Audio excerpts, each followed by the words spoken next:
He told me to shovel the driveway while he drank champagne. He thought he was the lord of the manor. He forgot that I was the landlord. On Christmas morning, I turned off the heat and served him with papers. The sound of a metal shovel scraping against frozen asphalt is a lonely sound. It is a harsh, rhythmic, grinding noise that echoes off the trees and disappears into the silence of the Vermont mountains. It was 4 o'clock in the afternoon on Christmas Eve. The sun had already dipped below the ridgeline of Mount Mansfield, and the sky was turning that particular shade of bruised purple that promises a temperature drop well below zero. I am 72 years old. My hands, encased in thick wool mittens I knitted myself, are arthritic. My back, though straight, carries the ache of 7 decades of gravity. Yet, I was the one out in the driveway, pushing 3 inches of fresh powder off the pavement. I stopped for a moment to catch my breath. The air in Stowe is sharp. It tastes of pine needles and ice. I looked up at the house, the main lodge, we call it. It is a sprawling, timber-framed masterpiece with floor-to-ceiling windows that look out over the valley. Inside, I could see the golden glow of the 12-foot Christmas tree. I could see the silhouette of my daughter-in-law, Monica, walking past the window holding a wine glass. I could see the flicker of the massive stone fireplace. It looked warm. It looked inviting. It looked like the kind of home where a grandmother would be sitting in a rocking chair with a cup of cocoa, not standing in the dark clearing the driveway, because her son decided to cancel the plow service to save money. It builds character. Mom, Bradley had told me this morning when he handed me the shovel. Besides, what else are you going to do all day? You need the exercise. Keeps the joints moving. He did not offer to help. He had retreated to his study, my study, technically to monitor the markets, even though the markets were closed for the holiday. I pushed the shovel into a snowbank. I wiped the sweat from my forehead, despite the freezing air. I was not angry. Anger is a waste of energy, and I conserve my energy for things that matter. I was simply observing. I am a scientist at heart. Before I was a senile old widow who lived in the guest cottage, I was a textile engineer. In 1982, I developed a hydrophobic polymer coating that revolutionized outdoor gear. Every time you see water bead up and roll off a ski jacket, you are seeing my work. You are seeing my patent. My family does not know this. To Bradley, I am just Iris, the woman who knits endless scarves and clips coupons for tuna fish. He thinks the money comes from his father's life insurance. He thinks the house was an inheritance from a man who, truth be told, could barely balance a checkbook. I finished the last section of the driveway. I salted the walkway so the guests would not slip. Then, I walked not to the front door of the lodge, but around the side, down the narrow, unlit path to the guest cottage. It was originally a carriage house. It is small. It is drafty. The heating system rattles, and the windows are single-pane glass from the 1950s. But it is mine. I stomped the snow off my boots and went inside. It was cold, but I did not mind. I know how to layer. I took off my wet coat and hung it by the wood stove. Tonight was the night. For 10 years, I have let Bradley live in the main lodge. I have let him play the role of the wealthy landowner. I have paid the property taxes, the mortgage, the insurance, and the heating bills, funneling the money through a blind trust so he would think it was his father's legacy. I called it probation. I wanted to see if giving him the lifestyle he craved would make him a better man. I wanted to see if security would breed generosity. I walked to my small desk. It was cluttered with yarn and knitting needles, my camouflage. Underneath a pile of half-finished socks sat a leather folder. I pulled it out.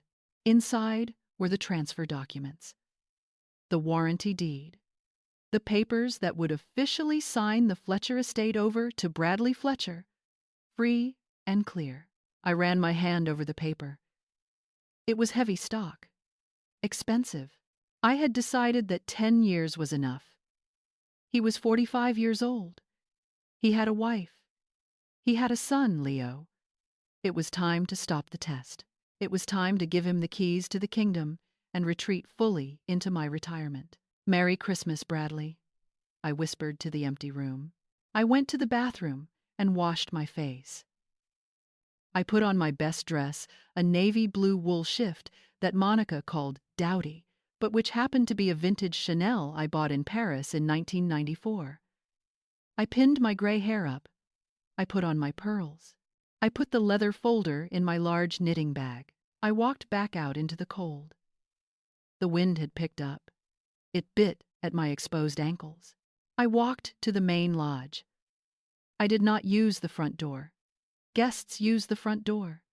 The help uses the mudroom entrance. I let myself in. The smell hit me first. Roast beef, rosemary, garlic. Rich, heavy scents that made my stomach rumble. I had eaten a piece of toast for lunch because Bradley had forgotten to buy groceries for the cottage again. I walked into the kitchen. It was a disaster. Pots and pans were piled in the sink. Flour dusted the granite countertops. Monica was standing by the oven, frantically trying to arrange hors d'oeuvres on a platter. She looked up as I entered. She did not smile. "You are late, Iris," she snapped. "The Parker Smiths are already here. I needed you to take their coats." "I was finishing the driveway, Monica," I said quietly. "Well, you missed a spot near the mailbox," she said, wiping her hands on a towel. "And look at you. You look like a librarian. Did you have to wear the blue thing? It smells like mothballs." It smelled of lavender sachets.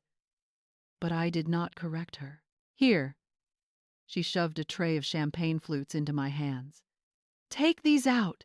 Try not to shake. I do not want crystal broken on Christmas Eve." I took the tray. My hands were steady. They were strong from shoveling. I walked into the great room. The fire was roaring. The tree was lit with 1,000 white lights. It was beautiful. It was exactly the kind of Christmas I had always wanted to give my children. Bradley was standing by the fireplace, holding a tumbler of scotch. He was wearing a velvet smoking jacket. He looked the part. He looked like the lord of the manor. He was talking to Mr. Parker Smith, a man who owned a chain of car dealerships. "It is a lot of work to maintain an estate of this size," Bradley was saying, swirling his drink. "But you know, it has been in the family for generations. I feel a duty to preserve the history." He had lived there for 10 years. "Before that, I rented it out to skiers." "And your mother?" Mr. Parker Smith asked. "Does she live with you?" I stepped forward with the champagne. Bradley jumped slightly when he saw me. "Ah, yes," Bradley said, his voice changing pitch. "Mother is. Around. She prefers the cottage. She is very solitary. You know how the elderly get. They like their small spaces. It makes them feel safe." He took a glass of champagne from my tray without looking at me. "Thank you, Iris," Monica said loudly from behind me, emphasizing my name as if I were a hired server. I moved through the room. I offered drinks to the guests. I was invisible. They looked through me. They saw a gray-haired woman in a wool dress and assumed I was of no consequence. I saw my grandson, Leo, sitting in the corner on a love seat. He looked miserable.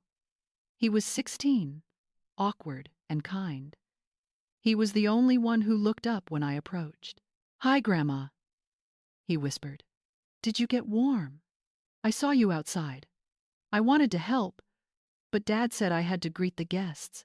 "I am fine, Leo," I said softly. "I am tough. Like old leather," he smiled. "I made you something. For later. I cannot wait." The evening progressed. I refreshed drinks. I picked up napkins. I went into the kitchen and scrubbed the pots Monica had left soaking. At 8 o'clock, Dinner was served. I sat at the far end of the table, near the kitchen door. The conversation flowed around me. They talked about ski conditions in Aspen. They talked about the new country club fees. They talked about people I did not know and things I did not value. Bradley sat at the head of the table. He carved the roast. He was charming. He told stories that were 50% true and 50% embellishment. He laughed loudly. He poured wine generously. I watched him. I touched the leather bag under my chair. He is trying, I told myself. He is insecure. That is why he boasts. Once he owns the house, once he feels secure, he will soften. He will stop needing to prove himself. I wanted to believe it. A mother always wants to believe the best version of her child. After dinner, we moved to the great room for gifts. This was the main event. Bradley loved an audience. "All right, everyone," he announced, clapping his hands. "Santa has arrived." He handed out gifts with a flourish. For Monica, a small velvet box. She opened it and shrieked. Diamond stud earrings, 2 carats each. "Oh, Bradley!" she cried, kissing him. "They are perfect. You spoil me." I knew he had put them on the emergency credit card I paid off every month. I calculated the interest in my head. For Leo, a large box wrapped in silver paper. A PlayStation 5. "Thanks, Dad," Leo said. For the Parker Smiths, a bottle of vintage Dom Perignon. Then, the room went quiet. There was one person left. Me. Bradley walked over to the tree. He reached deep into the back, behind the skirt. He pulled out a box. It was not a small jewelry box. It was not a flat book shape. It was a medium-sized box, heavy and square, wrapped in plain brown paper. He walked over to me. He had a smile on his face. It was a strange smile, a tight, curled expression that did not reach his eyes. "For you, Mother," he said. The guests watched. Monica giggled into her champagne glass. I took the box. It was surprisingly heavy. "Go on," Bradley urged. "Open it. I picked it out myself." I untied the string. I tore the paper. I opened the cardboard flaps. Inside, sitting on a bed of tissue paper, was a brick. No, not a brick. It was a bar of soap. A yellow, rough-hewn bar of Fell's naphtha, heavy-duty laundry soap, and next to it was a wooden scrubbing brush with stiff, abrasive bristles. I stared at it. I looked up at my son. I expected him to laugh. I expected him to say, "Just kidding, Mom. Look under the tissue." I expected a scarf, a photo album, a pair of warm socks, but he was not laughing. He was smirking. He looked around at the guests, ensuring he had their attention. "No gifts for you, Mom," he said. His voice was loud, clear. "You need to learn a lesson." The room went dead silent. Mr. Parker Smith lowered his glass. "A lesson?" I whispered. "Yes," Bradley said, rocking back on his heels. "The guest linens were wrinkled yesterday. Monica was embarrassed. And the walkway wasn't salted properly last week. I slipped." He pointed at the box in my lap. "Santa does not reward laziness, Mother. You live here for free. You eat our food. You burn our oil. The least you can do is earn your keep. Maybe next year, if you work harder, you will get something nice. But this year, you need to clean up your act." Monica burst out laughing. It was a sharp, cruel sound. "Oh, Bradley, that is hilarious. Look at her face. She thought she was getting cashmere." Some of the guests chuckled nervously, unsure if this was a family joke they did not understand, but I understood. I looked at the scrubbing brush. I felt the rough wood under my fingertips. He was not joking. He was humiliating me. In front of strangers. On Christmas Eve, he did not see a mother. He saw a servant who had stepped out of line. He saw a leech I felt a physical pain in my chest, a sharp crack like a rib breaking. It was the sound of my hope shattering. For 10 years I had made excuses. He is stressed. He is young. He is grieving his father. But he was not grieving. He was just mean. This is the moment that breaks a parent's heart. It is not when your child fails. It is when they succeed at being cruel. If you have ever poured your life into someone only to have them treat you like a burden, if you know the pain of ungrateful children who mistake kindness for weakness, hit that subscribe button right now. We are going to show them exactly what happens when the burden decides to stand up. I looked at Bradley. He was waiting for me to cry. He was waiting for me to apologize. He was waiting for me to take the brush and go scrub the kitchen floor to prove my gratitude. I stood up. My knees popped, but I stood straight. I am 5 feet 4 inches tall, but in that moment, I felt 10 feet tall. I did not cry. I did not yell. I reached into my knitting bag. I pulled out the leather folder. Bradley saw it. His eyes flickered. He recognized the folder. He had seen it on my desk. He probably thought it was a collection of coupons or old letters. "What is that?" he asked, his smirk faltering slightly. "Did you get me a gift, Mom? Did you knit me a pot holder?" "No." "Bradley," I said. My voice was steady. It was the voice I used in the boardroom in 1985 when the patent office tried to deny my claim. "I brought you a future." I opened the folder. I pulled out the warranty deed. I pulled out the trust transfer agreement. I held them up. The firelight caught the gold seal on the bottom of the deed. "This," I said, "is the paperwork to transfer the title of this estate and the $5 million trust fund that maintains it into your name. I was going to sign it tonight." The room gasped. Monica stopped laughing. Her mouth fell open. "$5 million?" she squeaked. Bradley's face went pale. He stepped forward. "Mom, wait. Is that real?" "It is very real," I said. "I own this house, Bradley. I have always owned this house. I paid the mortgage. I paid the taxes. I let you live here because I hoped you would become the man your father wanted you to be." I looked down at the box of soap on the chair, but I see now that I was wrong. You do not need a house. You need a lesson. "Mom, wait." Bradley reached out. "I was joking. It was a joke. Obviously." "I am not joking," I said. I turned toward the fireplace. The fire was roaring, hot, and hungry. "You are right, Bradley," I said, looking at him over my shoulder. "I do need to clean house." "Mom, no!" he screamed. He lunged forward. I threw the papers into the fire. They hit the logs. The dry paper curled instantly. The flames licked the edges, turning the white pages brown, then black. "No!" Bradley fell to his knees on the hearth.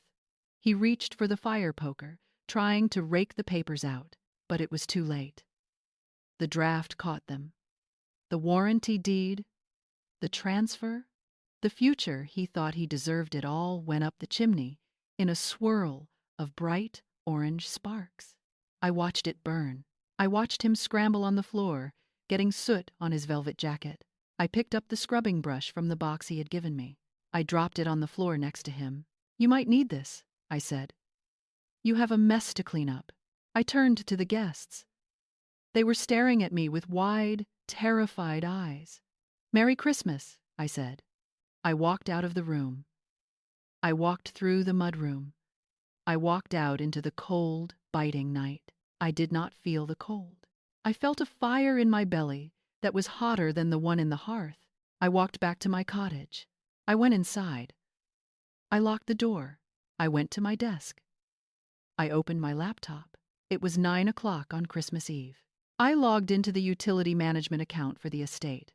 Account holder: Iris Fletcher. Status: active. I looked at the options. Main lodge, electricity. Main lodge, gas.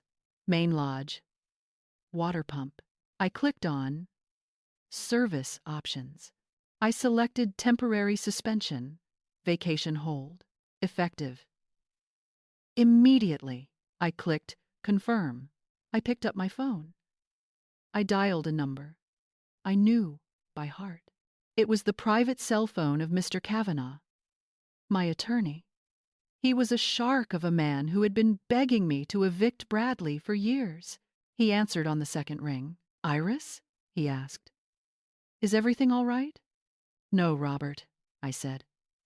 "What do you mean?" "The probation is over," I said. "Initiate the eviction. Serve him tomorrow. Tomorrow is Christmas, Iris. Tomorrow is Christmas." "I know," I said. "He likes surprises." I hung up. I sat in my chair. I picked up my knitting.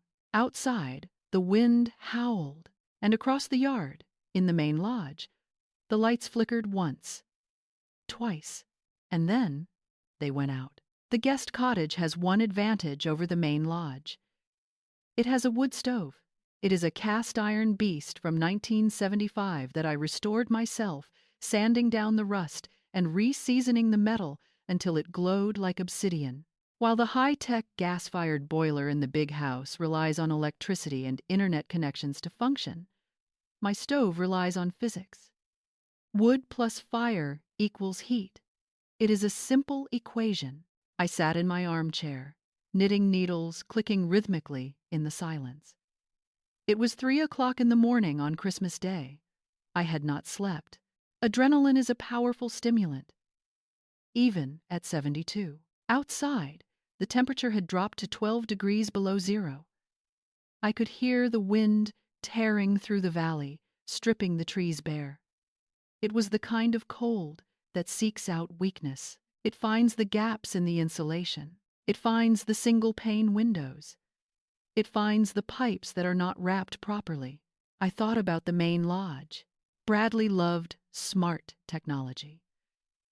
When he moved in 10 years ago, he insisted on replacing the old, reliable Honeywell thermostats with sleek, digital discs that glowed blue and connected to his phone. He installed electronic locks. He installed a security system that required Wi-Fi. He called it optimizing the asset. I called it creating a single point of failure. I put down my knitting. It was a scarf, thick and gray, made from the wool of merino sheep. I ran my thumb over the fibers. People look at me and see a grandmother who knits because she has nothing else to do. They do not know that in 1982, I was the lead engineer for a chemical firm in Boston. They do not know that I spent 3 years in a lab developing a hydrophobic polymer chain that could bond to fabric without destroying its breathability. I called it dry lock. The industry called it a miracle. I sold the patent for a lump sum of $4 million and a royalty deal that still pays me every quarter. That money bought this estate. That money paid for the new roof Bradley bragged about at dinner. That money paid for the diamonds in Monica's ears. They thought I was hoarding coupons. I was hoarding capital. I stood up and walked to the window of the cottage. The glass was frosted with intricate patterns of ice, but I had scraped a small circle clear so I could watch. The main lodge was dark. Not just sleeping dark, dead dark. Usually, there are porch lights. There are landscape lights illuminating the path. There is the blue glow of the security panel near the door. Tonight, there was nothing. Just a massive, dark silhouette against the starry sky. The vacation hold I had initiated on the utility account had worked perfectly. The electric company had sent the remote kill signal to the smart meter. The gas company had shut the valve. The house was slowly dying. I knew exactly what was happening inside. Without power, the blower fans on the furnace had stopped. The heat, which Bradley kept at a tropical 74 degrees, was bleeding out through the windows. The stone floors were turning to ice. The water in the pipes was beginning to crystallize, expanding, pushing against the copper until, pop, I went to the kitchenette. I boiled water on the wood stove in a kettle. I made tea, Earl Grey. I waited. The sun rose at 7:15 in the morning. It was a pale, weak sun that offered no warmth, only light to see the devastation. At 7:30, the door to the main lodge burst open. Bradley stumbled out. He was not wearing his velvet smoking jacket. He was wearing a parka over his silk pajamas. He had a duvet wrapped around his shoulders like a cape.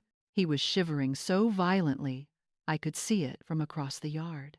He tried to run toward the cottage, but the driveway was unplowed. The snow I had cleared yesterday had drifted back, and fresh powder had fallen in the night. He sank to his knees in a drift. He scrambled up, cursing, slipping on the ice I had salted only for myself. He reached my door. He pounded on it with his fist. "Mom! Mom!" I took a sip of tea. I counted to 10. Bang, bang, bang. "Mom, are you alive?" "The power is out. Everything is out." I walked to the door. I unlocked it. I opened it slowly. A blast of freezing air hit me, but behind me, the cottage was a toasty 70 degrees. The smell of wood smoke and tea wafted out, hitting Bradley in the face. He stared at me.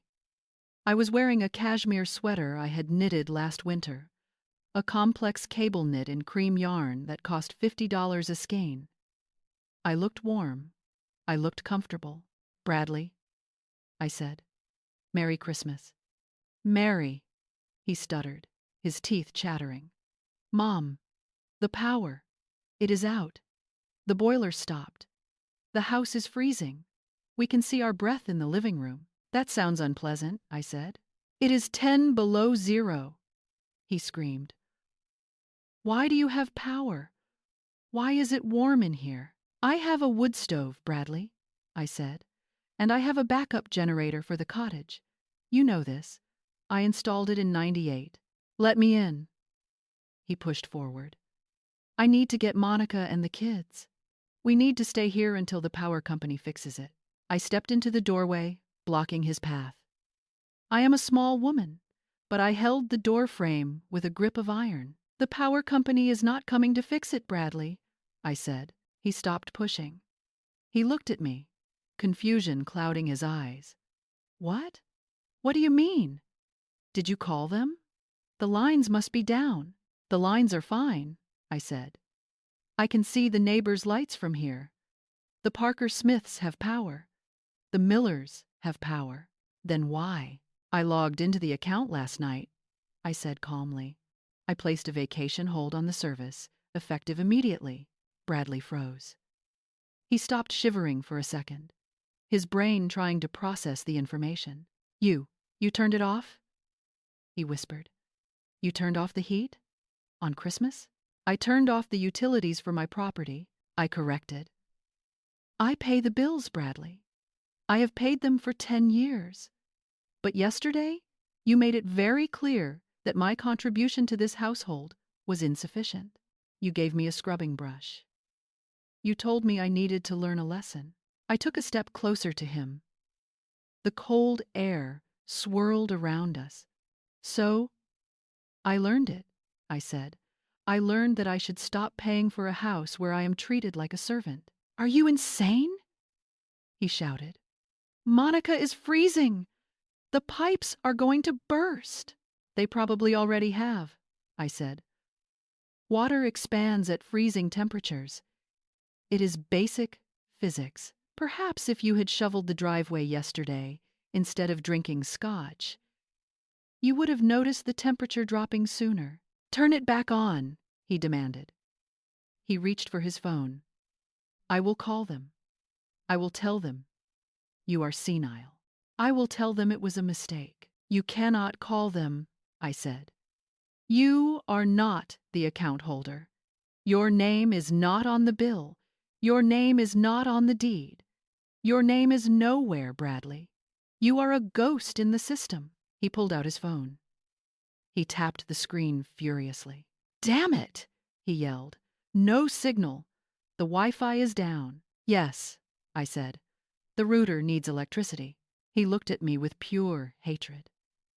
It was the same look he had given me last night when he handed me the soap. But now it was mixed with fear.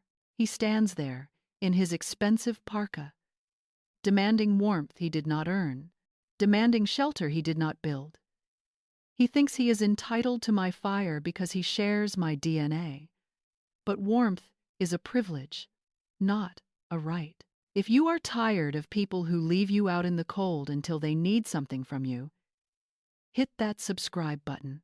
Let's show them that the person holding the matches holds the power. "Mom, please," he said, his voice breaking. "This is dangerous.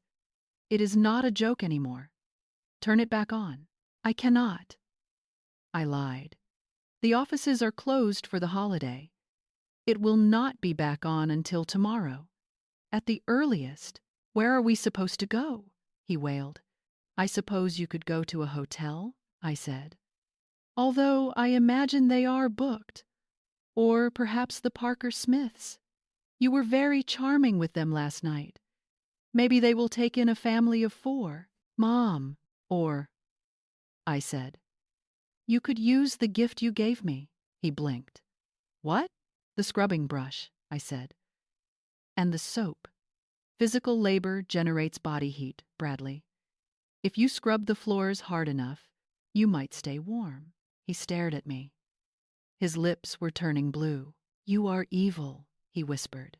"I am the landlord," I said, "and you have violated the terms of your probation." I reached behind the door frame.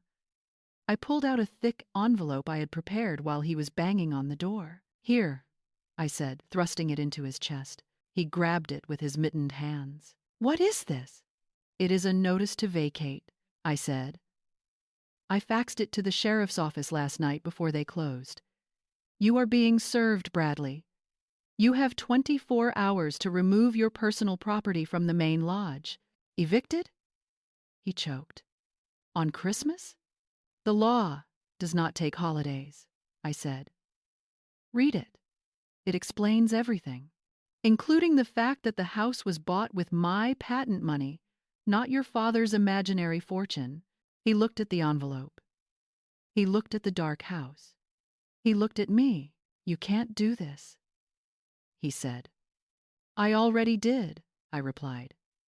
"Now, if you will excuse me, my tea is getting cold, and I hate cold tea."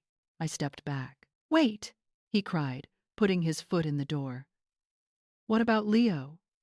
You are going to let your grandson freeze?" I paused. "Send Leo here," I said. "He is welcome. He helped me shovel. He has manners. He can sleep on the sofa by the stove. But you? And Monica?" I looked him up and down. "You have a lot of cleaning to do."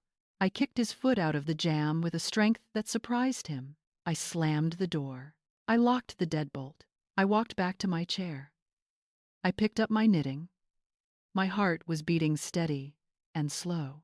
Outside, I heard him screaming my name. I heard him kicking the door. Then, silence. I imagined him trudging back through the snow to the cold, dark house where his wife was waiting for a miracle. There would be no miracle today. Only consequences. I took a sip of tea.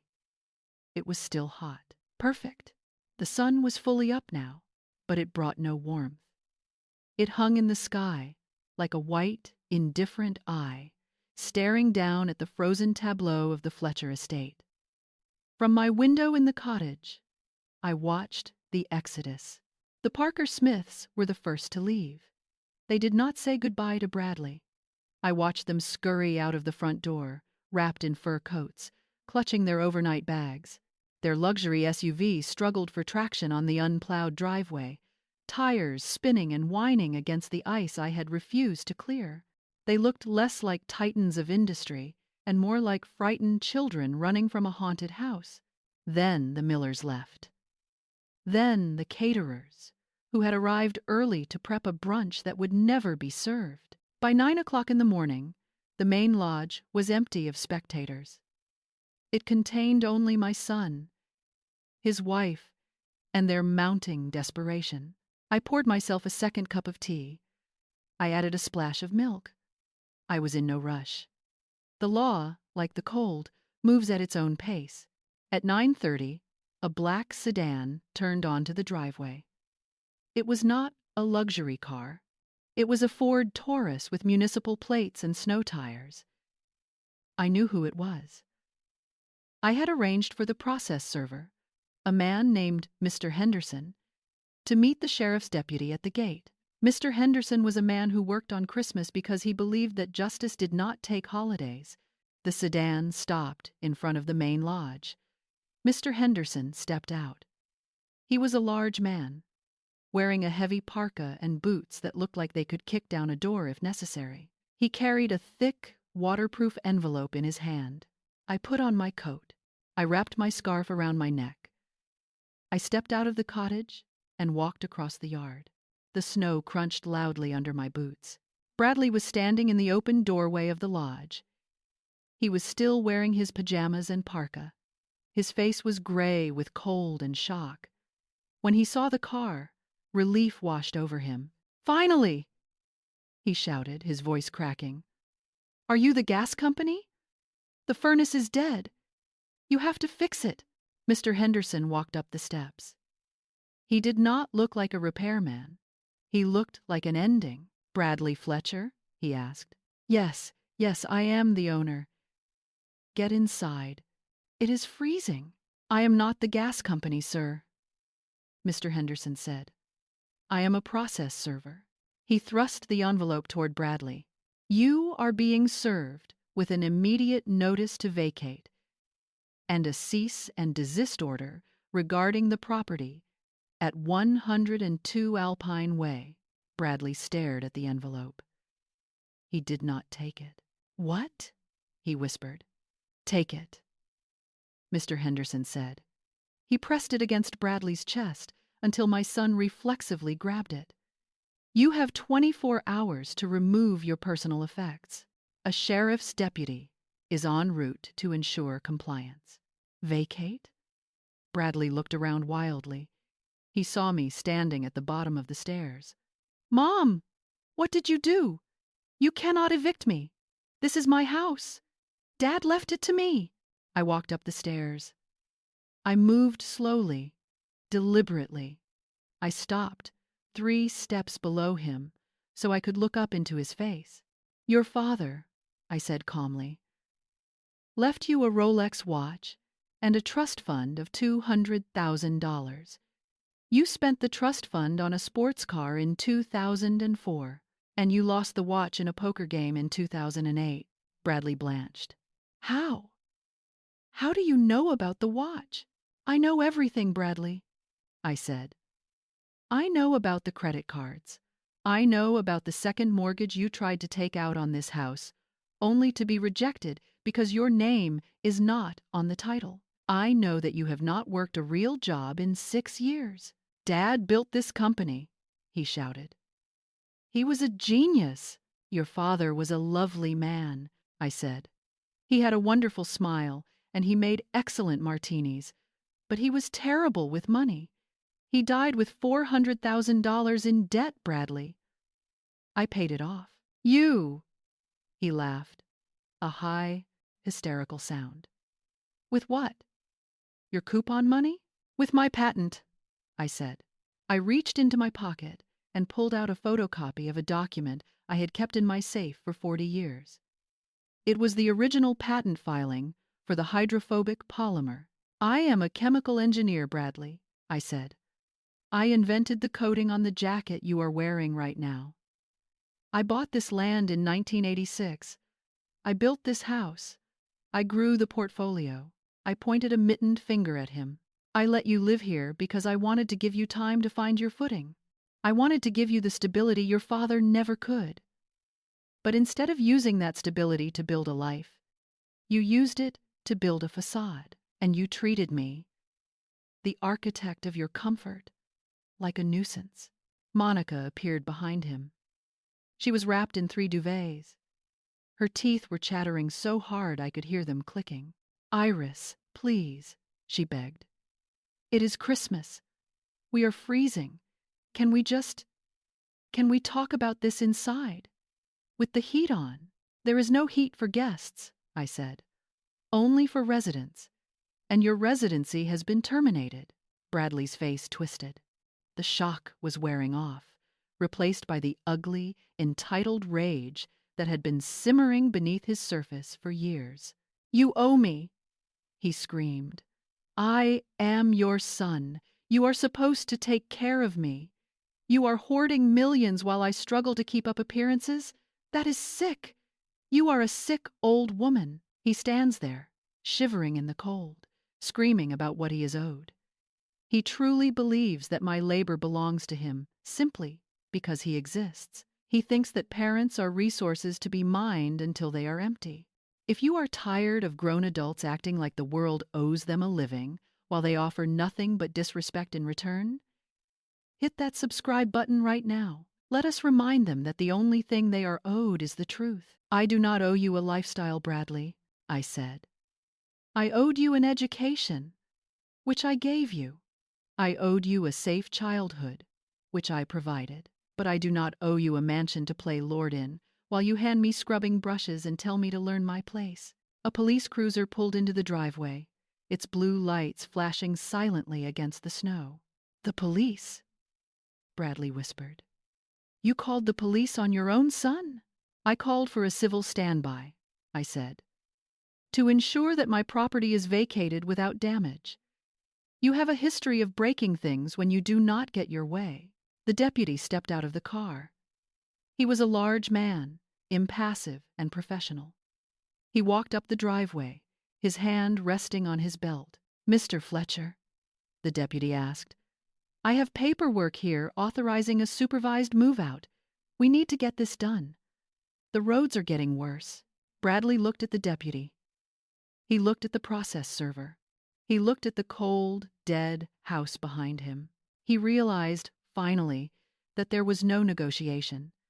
There was no charm that could fix this. The Bank of Mom was not just closed.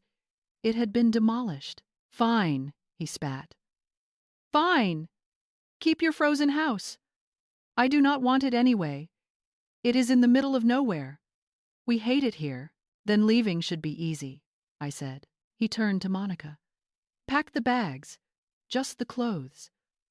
We are going to the city." "The city?" Monica wailed. "Where? The hotels are full. Just pack," he roared. I stood on the steps and watched them. They ran back and forth, throwing suitcases into the trunk of their Range Rover. They slipped on the ice. They dropped things. They screamed at each other. It was a chaotic, ugly end to a decade of pretense. Then, the front door opened one last time. Leo walked out. He was carrying a backpack and the PlayStation box Bradley had given him. He looked small in the vast, empty doorway. He walked slowly down the stairs, careful of the ice. He stopped in front of me. "Grandma?" he asked. His voice was trembling, but not from the cold. "Do I have to go?" Dad says. "Dad says we are never coming back." I looked at his face. It was a kind face. He had my eyes. "No, Leo," I said. "You do not have to go." I reached into my coat pocket. I pulled out a small, white envelope. "This is for you," I said. He took it. He opened it with freezing fingers. Inside was a check. It was for $50,000. "This is for your first 2 years of college," I said. "I have set up a trust for the rest. You will not need your father's permission or his money to study what you want." Leo looked at the check. Tears spilled over his lashes and froze on his cheeks. "And—" I reached into my pocket again. I pulled out a brass key on a red ribbon. "This is the key to the guest cottage." "The cottage?" he asked. "It is warm," I said. "There is hot cocoa. And there is a sofa bed by the stove. You are welcome to stay with me, Leo. Today, tomorrow, until you go to school. You shovel snow without being asked. You say thank you. You are a Fletcher. But you are a good one. Leo looked at the Range Rover. Bradley was screaming at Monica about a garment bag. Then he looked at the cottage, where a thin trail of wood smoke was rising from the chimney. "Can I really stay?" he asked. "You are my grandson," I said. "My door is always open to you." He dropped the PlayStation box in the snow. He didn't care about it. He stepped forward and hugged me. He buried his face in my wool coat. "Thank you," he sobbed. "Go inside," I said, pointing to the cottage. "The door is unlocked. Put the kettle on." He nodded. He grabbed his backpack and ran toward the warmth. I turned back to the driveway. Bradley had seen the exchange. He stomped over to me. "You are buying him?" he sneered. "You are turning my son against me with money?" "I am giving him a choice," I said. "Something you never gave me. You demanded respect. I am earning it." "He is a minor," Bradley shouted. "I can force him to come." "You can try." The deputy stepped forward, his voice deep and final. "But the boy is 16. In this state, if he refuses to get in the car and has a safe place to stay with a relative, we are not going to drag him. And frankly, sir, you do not look like you are in a position to care for him right now." Bradley looked at the deputy. He looked at Leo disappearing into the cottage. He sneered. "Fine, keep him. He is just another mouth to feed. He is boring. Anyway." He turned around. He got into the car. Monica was already in the passenger seat, weeping into her hands. Bradley started the engine. He revved it aggressively, spinning the tires on the ice. The car slid sideways, nearly hitting the stone pillar of the gate before finding traction. They sped away down the driveway, tail lights blurring in the snow. They did not look back. The deputy watched them go. He tipped his hat to me. "Merry Christmas, Mrs. Fletcher," he said. "Merry Christmas, deputy," I replied. "Would you like a cup of coffee before you go? I am about to turn the power back on." "No, thank you, ma'am. I have rounds to make. You stay warm." He drove away. I was alone. I stood in the driveway for a moment. The silence was absolute. The wind had died down. The sun was brighter now, glittering on the snow. I walked up the stairs to the main lodge. I unlocked the front door with my master key. I stepped inside. It was freezing. The air was heavy and still. I took out my phone. I opened the utility app. Status: vacation hold. I clicked resume service. System rebooting. Somewhere in the basement, the boiler hummed to life.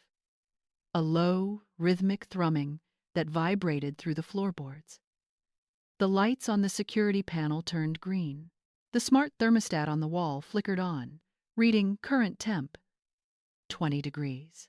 Target, 70. I walked into the great room. The Christmas tree was dark. The fire in the hearth had burned down to cold gray ash. On the floor, where Bradley had dropped it, lay the scrubbing brush. I picked it up. I walked to the fireplace. I knelt down on the cold stone hearth.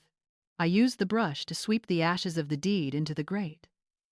I scrubbed the soot from the stones until they were clean.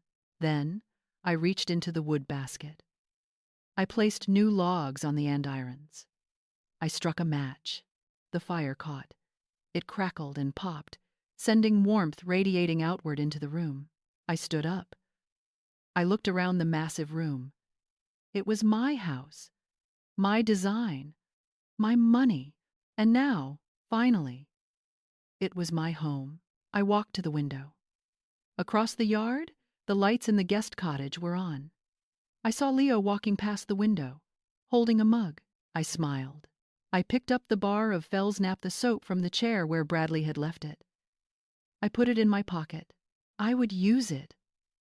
I would use it to wash the linens in the guest room, because tonight, for the first time in 10 years, the linens would be clean, and so was the slate.